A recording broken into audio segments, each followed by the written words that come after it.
तो एपिसोड 4 की शुरुआत में हमें साउन को प्रेसिडेंट के साथ दिखाया जाता है, जिनके जाने के बाद साउन के फोन पे नर्सिंग होम से कॉल आया था क्योंकि हिजू के डैड के केयरटेकर के पास साउन का नंबर था। तो साउन को पता चल गया था कि हिजू के डैड नर्सिंग होम में नहीं मिल रहे थे, जिस बारे में पता चलते ही प्रेसिडेंट के चीफ ने साउन से प्रेसिडेंट की एक कार ले जाने के लिए कहते हैं क्योंकि प्रेसिडेंट के कार को कोई नहीं रोक सकता। तो इस तरह से साउन नर्सिंग होम जाते हुए हिजू के पास पहुंचा तो उसने ऑफिसर्स को बताया कि हिजू मेरी वाइफ है, इसीलिए मैं बाद में रिपोर्ट लिखाने आऊंगा, पर वो इस बात को ऑफिसर से सीक्रेट रखने के लिए कहता है। तो ऑफिसर साउन के साथ एक फोटो खिंचाने की रिक्वेस्ट करता है, जिसपे साउन कहता है कि मैं जब पुलिस स्टेशन आऊंगा तब जरूर खिंचाऊंगा और आपको मेरी ये पर्सनल बातें सीक्रेट रखनी पड़ेगी। ये बोलकर वो हिजू को अपने साथ ले गया। कार में उसे बताया कि तुम्हारे डैड के नर्स के पास मेरा नंबर था, इसीलिए उन्होंने मुझे कॉल कर दिया था, पर अब हमें तुम्हारे डैड को दूसरे नर्सिंग होम में शिफ्ट करना पड़ेगा। बट डोंट वरी, तुम्हें अपने डैड के बारे में चिंता करने की जरूरत नहीं है, मैं सब कुछ संभाल लूंगा। जो सुन हिजू अपने डैड के बारे में सोचकर रोने लग जाती है। अब रोने की आवाज को तो वो नहीं रोक सकती। जो सुन साउन कहता है कि तो तुम ऐसे आवाज कर सकती हो। हिजू चुप हो जाती है। उनका कहता है डोंट वरी, मैं तुम्हें रोने से नहीं रोक रहा, तुम्हें जितना रोना है रो सकती हो। इधर रात को यूरी अपने रेगुलर रेस्टोरेंट आई होती है, जहाँ सांगू भी पहले से आया हुआ था। तो दोनों साथ में ही खाना खाने बैठ जाते हैं। यूरी जो बहुत ही चुलबुली टाइप सी लड़की थी, आते ही वो सांगू को टीज करते हुए फ्लर्ट करने लग जाती है। दोनों अपने बारे में थोड़ा कैजुअली बात करते हैं, देन अपने आइडल्स एंड क्रश के बारे में बात करते हैं। सांगू बताता है कि उसे काफी टाइम से किसी पे क्रश है, जो यूरी तुरंत गेस कर लेती है। तो सांगू को हिजू पे क्रश था, जो यूरी को उस दिन साथ में लंच करते हुए समझ में आ गया था। देन यूरी उसे अपने आइडल यानी साउन के बारे में बताती है कि साउन जो पहले एक न्यूज एंकर था, लेकिन वो अपने काम को लेकर बहुत ही ज्यादा स्ट्रिक्ट था, जिस वजह से यूरी तो उससे पहले बहुत डरती थी, लेकिन साउन ने उसे बहुत कुछ सिखाया भी था एंड बहुत ज्यादा हेल्पफुल था। पर फिर साउन प्रेसिडेंट का स्पोक्स पर्सन बन गया, जॉब छोड़ दिया, शादी भी कर लिया। सांगू पूछता है उसने किससे शादी की, तो यूरी बताती है कि साउन एक बहुत ही पावरफुल पॉलिटिकल फैमिली से आता है। उनके ग्रैंडपा तो बहुत बड़े बिग शॉट थे, इवन उनके रिलेटिव्स कोई ना कोई मिनिस्टर्स हैं, जिस वजह से जाहिर सी बात है कि उनकी शादी की बहुत ही इन्फ्लुएंशियल फैमिली की बेटी से हुई है। इधर साउन हिजू को एक होटल ले आता है क्योंकि आज के दिन ये लोग फैमिली डिनर करते हैं। साउन पहले उसे होटल रूम ले जाता है। हिजू फ्रेश होकर आती है। साउन कहता है कि हमें बात करने की जरूरत है, तो उसे बैठने के लिए कहता है। देन बताता है कि तुम जानती हो कोई हमारे पीछे पड़ा है, पहले तुम्हें किडनैप किया, फिर मेरे ऑफिस में ब्लास्ट, और अब लगता है तुम्हारे डैड को भी उससे खतरा है। अभी तक तो मैंने पुलिस में कंप्लेंट नहीं किया है, पर अगर ऐसे ही चलता रहा तो और कोई ऑप्शन नहीं रहेगा, इसलिए अभी बता दो तुम मुझसे कुछ छुपा रही हो तो। क्योंकि साउन को डाउट था कि हिजू कुछ तो छुपा रही है, लेकिन वो कहता है कि मैं तुम्हें फोर्स नहीं करूंगा, क्योंकि वैसे भी हम इतने भी क्लोज नहीं है कि एक दूसरे के लाइफ में इंटरफेयर करे। देन वो हिजू के लिए खाना ले आता है, उसे अच्छे से रेस्ट करके खाना खाकर नीचे आने के लिए कहता है, क्योंकि नीचे साउन के मॉम डैड के साथ डिनर था।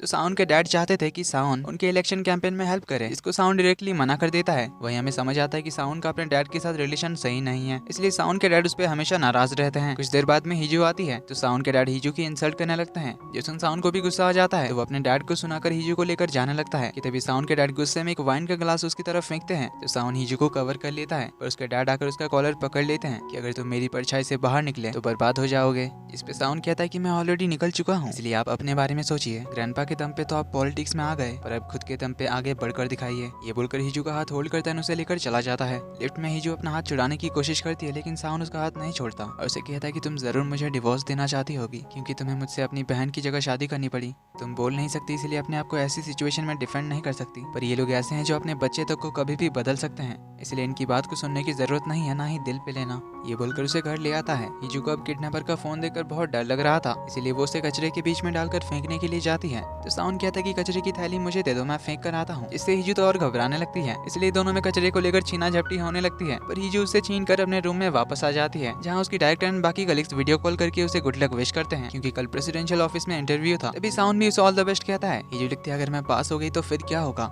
हमारी फैमिली को पता चल गया कि मैं तुम्हारे साथ काम कर रही हूँ तो क्या होगा। तो साउन कहता है, हिजू आखिर कब तक तुम एक ओबीडियंट बच्ची बनी रहोगी जो हमेशा दूसरों के ऑर्डर्स फॉलो करती है? क्या तुम दूसरों की बात सुन सुनकर थक नहीं गई हो? ये तुम्हारे लिए एक मौका है अपने दम पे खड़े होने का, अपना नाम बनाने का, इसलिए दूसरों के बारे में सोचना बंद करो, खुद के लिए करो, जो तुम्हारा मन करे वो करो। ये बोलकर वो जाने लगा था, तो हिजू उसे रोक कर लिखती है कि ओके, फिर तुम सोचना चालू करो, अगर मुझे ये जॉब मिल गई तो सिचुएशन कैसे हैंडल करोगे। जिसमें साउन थोड़ा स्माइल करता है। तो अगले दिन दोजे सांगू की सारी इन्फॉर्मेशन साउन को देता है, जहाँ उसे पता चलता है कि सांगू यूरी के साथ क्राइम रिपोर्ट नाम का एक शो करने वाला है। पर साउन खुद इंटरव्यू लेने के लिए नहीं जाता, अपने ऑफिस में ही बैठकर लाइव देखता है। तो हिजू की बारी आ जाती है, जहाँ उसे साउन के एक स्पीच को लाइव इंटरप्रेट करने के लिए कहा जाता है, जिसको हिजू बहुत ही आराम से साउन के वॉइस के साथ प्रॉपर सिंक में इंटरप्रेट कर देती है। अब उसकी इतनी परफेक्शन देखकर साउन भी इधर हैरान रह गया था, लेकिन वो कुछ नोटिस करता है, इसीलिए वो खुद इंटरव्यू रूम में आता है और हिजू से पूछता है कि तुमने कई बार मेरे बोलने से पहले ही हैंड साइंस करने लग गई थी, इसीलिए सच बताओ, क्या तुम्हें ये स्पीच पहले से ही पता था? तो हिजू साइन लैंग्वेज में बताते हैं कि मैंने इन वीडियोस पे बहुत बार प्रैक्टिस किया है। तो साउन उसके दूसरे स्पीच के वीडियोस को इंटरप्रेट करने के लिए कहता है। अब हिजू को बहुत सारे स्पीचेस दिखाए जाते हैं, जिन सभी को हिजू परफेक्टली सिंग के साथ इंटरप्रेट कर देती है, जो देखकर साउन के साथ साथ सारे इंटरव्यूअर भी शॉक्ड हो जाते हैं। साउन उससे रोकर पूछता है कि क्या तुमने मेरे सारे वीडियोस को देखकर प्रैक्टिस किया है? हिजू हाँ में सर हिलाती है।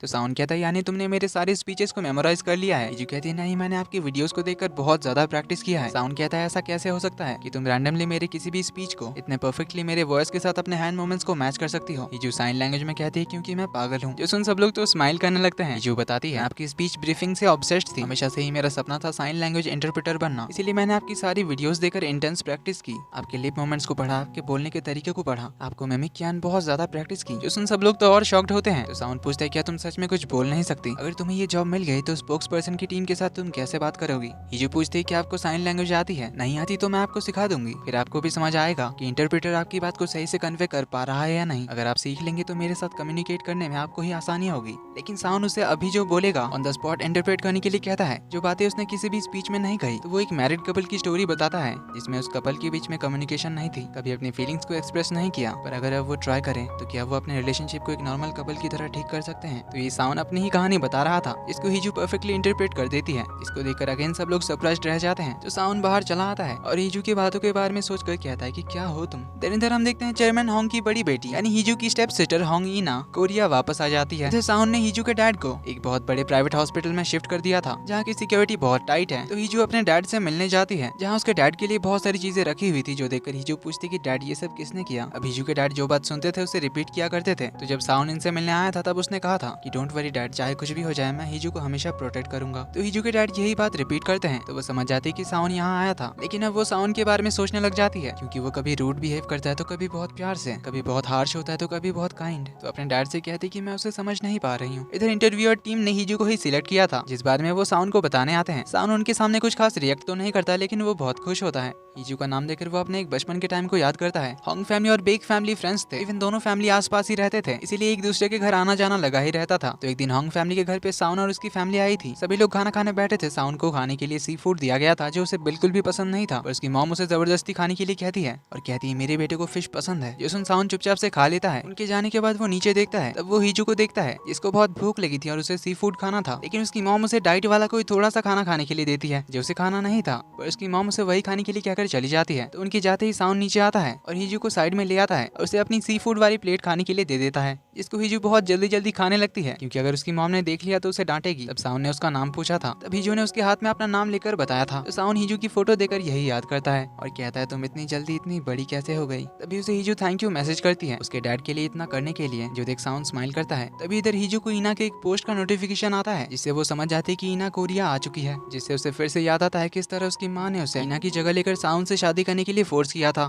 तो वो अपने वेडिंग रिंग को निकालती है और उसे देखकर याद करती है, जिसे साउन ने पहनाने के बाद कहा था कि इसे संभाल कर रखना, इसकी असली ओनर आ गई तो इसे वापस करना पड़ेगा। जो याद करके वो उस कचरे से किडनैपर वाले फोन को निकाल लेती है। इधर साउन यूरी को कॉल करता है और सांगू के बारे में उसे जो भी पता है बताने के लिए कहता है।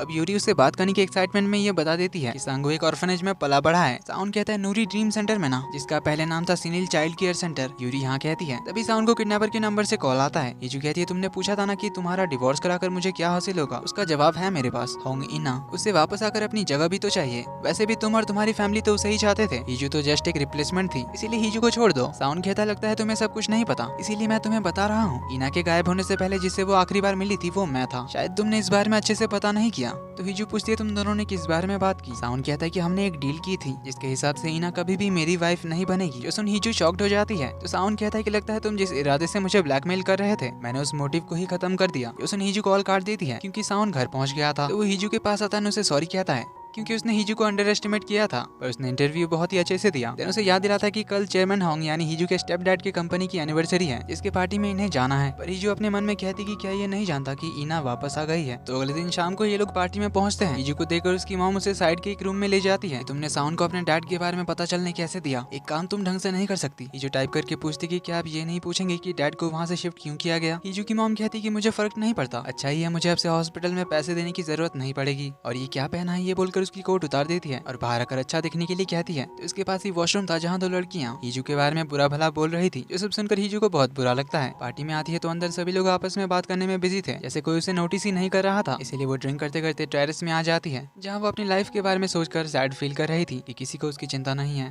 तो वो किडनैपर का फोन निकलकर साउन को कॉल करने के बारे में सोचती है। उसे कॉल लगाकर वो अपने आप से कहती है कि ये तो मेरे बारे में बिल्कुल भी नहीं सोच रहा होगा। तभी साउन कॉल पिक करता है तो हिजू कहती है कि तुम्हारी फियांसी शादी से पहले गायब हो गई, फिर जब हिजू ने उसकी जगह ले ले ली तब तुमने कैसा फील किया? जरूर अच्छा तो नहीं लगा होगा। वो बहुत बेचारी थी, उसकी कोई सोशल स्किल्स नहीं है, ना ही सक्सेसफुल है। वो बस किसी सप्लीमेंट्री पेजेस की तरह थी जो तुम्हें ईना के साथ फ्री में मिल गई। ये बात वो भी जानती है। ये सब छोड़कर वो बाहर आना चाहती है, लेकिन उसकी हिम्मत नहीं होती। उसे अमीर फैमिलीज पसंद नहीं है, पर उसे ये लग्जरियस लाइफ जीकर कंफर्ट मिला। वो कायरों की तरह पैसों के सामने झुक गई, पर साउन कहता है नहीं, वो ऐसी नहीं है। वो अपने आसपास के एनवायरनमेंट को ऑब्जर्व करती है। उसके पास सोशल स्किल्स नहीं है, ये भी गलत है। लोग पहले से ही उसे रूडली बात करते हैं, इसीलिए वो ज्यादा घुलती मिलती नहीं है। और वो पैसों के सामने कभी नहीं झुकी। वो बस अपनी माँ से थोड़ा ज्यादा प्यार करती है, इसीलिए उनकी सारी बात मानती है, चाहे वो सही हो या गलत। ये सब बताते हुए वो हीजू को हर जगह ढूंढने लगता है। उसे आगे बताता है कि एक टाइम ऐसा था जब मुझे भी खाना या बोलना पसंद नहीं था। मेरे चारों ओर बस बुरे लोग थे, लालची लोग जो बहुत बात करते थे। तब एक सिर्फ हीजू थी जो सबसे शांत थी। मैंने जब उसे देखा तो पता नहीं, मुझे एक अजीब सी शांति मिली। उसे देखकर मुझे कंफर्ट मिला। और तुमने क्या कहा, हीजू एक सप्लीमेंट्री पेज है?